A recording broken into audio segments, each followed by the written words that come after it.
India और नेपाल दो neighbour countries जिनकी रिवर्स एक दूसरे से जुड़ी हैं, जिनका कल्चर एक जैसा है और अब आने वाले सालों में इनकी इलेक्ट्रिसिटी भी साथ बहेगी।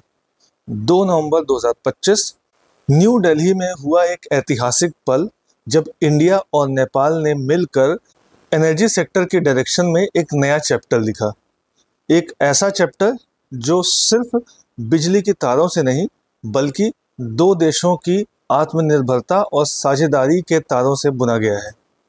आज इंडिया की पावर ग्रिड कॉरपोरेशन और नेपाल की नेपाल इलेक्ट्रिसिटी अथॉरिटी NEA के बीच दो बड़े समझौते हुए हैं जो इन दोनों देशों को जोड़ेंगे 400 किलो वोल्ट के बिजली गलियारों से। ये जो समझौते हैं ये सिर्फ तकनीकी नहीं है, ये हैं विश्वास, सहयोग और विकास के प्रतीक।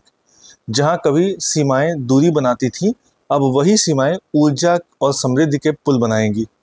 तो आखिर ये समझौते हैं क्या और क्यों कहा जा रहा है कि ये पूरे साउथ एशिया की ऊर्जा तस्वीर को बदल देंगे?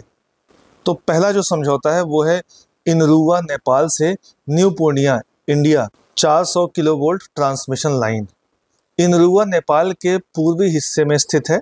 यह क्षेत्र नेपाल की ऊर्जा उत्पादन क्षमता का केंद्र बनता जा रहा है।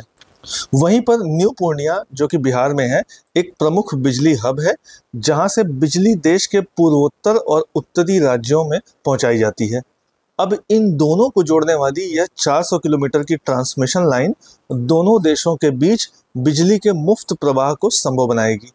इसका अर्थ ये है कि नेपाल में बने जल विद्युत से यानी हाइड्रो पावर से उत्पन्न बिजली को इंडिया के ग्रिड में आसानी से जोड़ा जा सकेगा और जब इंडिया में अधिक उत्पादन होगा तो वही बिजली नेपाल की ज़रूरतों को पूरा करेगी। और जो दूसरा समझौता हुआ है वह है लामकी दो धारा नेपाल से Bareilly India 400 kilovolt transmission system. पश्चिमी नेपाल का लामकी दो धारा इलाका जहां जल विद्युत की अपार संभावनाएं हैं, इस परियोजना से बिजली को सीधे उत्तर प्रदेश के बरेली तक लाया जाएगा जो उत्तर भारत के पावर नेटवर्क से जुड़ जाएगा। इससे भारत और नेपाल के बीच बिजली व्यापार की क्षमता कई गुना बढ़ जाएगी। और ये सिर्फ एक प्रोजेक्ट नहीं बल्कि वन ग्रिड टू नेशंस की दिशा में एक ठोस कदम है। अब इसके अलावा एक चीज़ और होगी, दोनों देशों में जॉइंट वेंचर कंपनियां बनेंगी। इन परियोजनाओं को लागू करने के लिए इंडिया और नेपाल दो संयुक्त उद्यम यानी जॉइंट वेंचर कंपनियां बनाएंगे, एक इंडिया में और एक नेपाल में। इससे दोनों देशों की कंपनियों, इंजीनियरों और इस सेक्टर के जो स्पेशलिस्ट हैं उनको एक साथ काम करने का मौका मिलेगा। ये साझेदारी न सिर्फ बिजली की बल्कि टेक्नोलॉजी ट्रांसफ़र, रोजगार और विश्वास की साझेदारी है। ये जो समझौता हुआ है दोनों देशों के बीच, ये नई दिल्ली में हुआ है और इस समझौते के गवाह बने हैं इंडिया के केंद्रीय ऊर्जा मंत्री मनोहर लाल और नेपाल के ऊर्जा, जल संसाधन और सिंचाई मंत्री कुलमान घिसिंग। दोनों नेताओं ने इस मौके पर कहा कि यह सिर्फ बिजली की बात नहीं है, यह दो देशों के उज्जवल भविष्य की बात है। नेपाल की जो जल विद्युत क्षमता है उसका दोहन और इंडिया की जो विशाल ग्रिड नेटवर्क क्षमता है, जब दोनों एक साथ जुड़ेंगे तब पूरा साउथ एशिया ऊर्जा के एक नए युग में प्रवेश करेगा। ये project south Asian regional energy cooperation यानी SAREC के विज़न से भी मेल खाता है, जहां पड़ोसी देश एक दूसरे के साथ ऊर्जा साझा करेंगे ताकि हर गांव, हर शहर रोशनी से जगमग हो सके। अब सवाल ये है कि इससे फ़ायदा क्या होगा, लाभ क्या होगा? तो पहला लाभ तो ये है कि इंडिया और नेपाल के बीच बिजली व्यापार बढ़ेगा।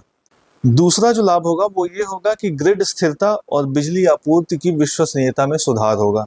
इसके अलावा दोनों देशों के लिए आर्थिक विकास के नए अवसर बनेंगे और कार्बन उत्सर्जन घटेगा और ग्रीन एनर्जी ट्रांजिशन को बढ़ावा मिलेगा। उसके अलावा सीमावर्ती इलाकों में नई नौकरियां और निवेश के अवसर पैदा होंगे। तो इस तरीके से हिमालय के पार बहने वाली नदियां पहले से ही इंडिया और नेपाल को जोड़ती आई हैं। अब वो नदियां सिर्फ पानी नहीं बल्कि ऊर्जा की धाराएं भी बहाएंगी। ये समझौते दिखाते हैं कि जब दो पड़ोसी देश विश्वास, समानता और पारस्परिक विकास के सिद्धांत पर चलते हैं तो सीमाएं रुकावट नहीं बनती बल्कि एक नई शुरुआत बन जाती हैं। आज इंडिया और नेपाल ने मिलकर दुनिया को एक संदेश दिया है कि विकास की रोशनी सीमाओं से बड़ी होती है। अब हम आते हैं MCQ सेगमेंट में। इस पूरे टॉपिक से रिलेटेड 5 MCQs देख लेते हैं, जिसका जो आंसर होगा वो आप कमेंट बॉक्स में लिखें। पहला क्वेश्चन है, the recently signed agreement between India and Nepal is related to which sector? यानी इंडिया और नेपाल के बीच जो अभी एग्रीमेंट साइन हुआ है वो किस सेक्टर से रिलेटेड है?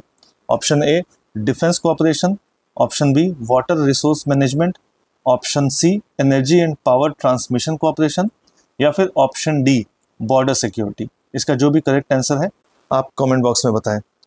दूसरा क्वेश्चन है, which Indian organisation signed the agreement with Nepal electricity authority, यानी NEA?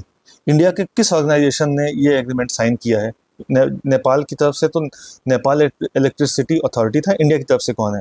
तो option A NTPC limited, option B power grid corporation of India, option C NHPC limited, या फिर ऑप्शन डी REC लिमिटेड। इसका जो भी आंसर है आप कमेंट बॉक्स में लिखें।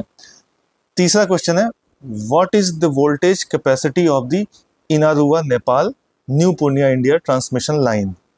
Option A 200 kilo volt, option B 220 kilo volt, option C 400 kilo volt, या फिर ऑप्शन डी 765 किलो वोल्ट। अगला question, question number 4, under the second project which Nepalese region will be connected to which Indian city? जो दूसरा project है उसमें नेपाल का कौन सा रीजन इंडिया के किस सिटी से कनेक्ट होता है? पहला प्रोजेक्ट कौन सा है वो तो आपने देख लिया पिछले क्वेश्चन में। पिछला क्वेश्चन जो था कि इनारुआ नेपाल और इंडिया के न्यू पूर्णिया बिहार में पड़ता है, उसको कनेक्ट करता था। तो दूसरा प्रोजेक्ट किसे कनेक्ट करता है? Option A Pokhara Patna, option B Kathmandu को वाराणसी से, ऑप्शन सी लमकी दो धारा को बरेली से, या फिर ऑप्शन डी विराटनगर को लखनऊ से। तो इसका जो भी करेक्ट आंसर है आप बताएं। इसके बारे में आप जान लीजिएगा कि ये भी 400 किलो वोल्ट ही ट्रांसमिशन कॉरिडोर है। चलिए अगला क्वेश्चन है, what are the key expected benefits of these agreements? तो ये जो एग्रीमेंट हो रहा है इससे क्या बेनिफिट मिलेगा? Option A increased power trade between India and Nepal, option B improved grid stability and reliability, option C है प्रमोशन ऑफ ग्रीन एनर्जी, यानी कि ग्रीन एनर्जी को प्रमोशन, या फिर option D all of the above. तो ये इस टॉपिक से 5 MCQs थे। इनका जो भी आंसर है आप अटेम्प्ट करें, कमेंट बॉक्स में उसका रिप्लाई करें। अगर इसका आंसर नहीं समझ में आ रहा या फिर कंफ्यूजन हो रहा तो आप वीडियो को दोबारा देख सकते हैं, क्योंकि इन सब के जवाब वीडियो में कहीं ना कहीं आपको मिल जाएंगे। आगे भी इस पूरे इशू पर कोई नई अपडेट या फिर डेवलपमेंट होती है तो उस पर हम वीडियोस लेकर आते रहेंगे। वीडियो अच्छा लगा हो तो लाइक, शेयर और कमेंट करें। इसी तरह के और भी अपडेट्स जानने के लिए सब्सक्राइब करें एजलेसनेस।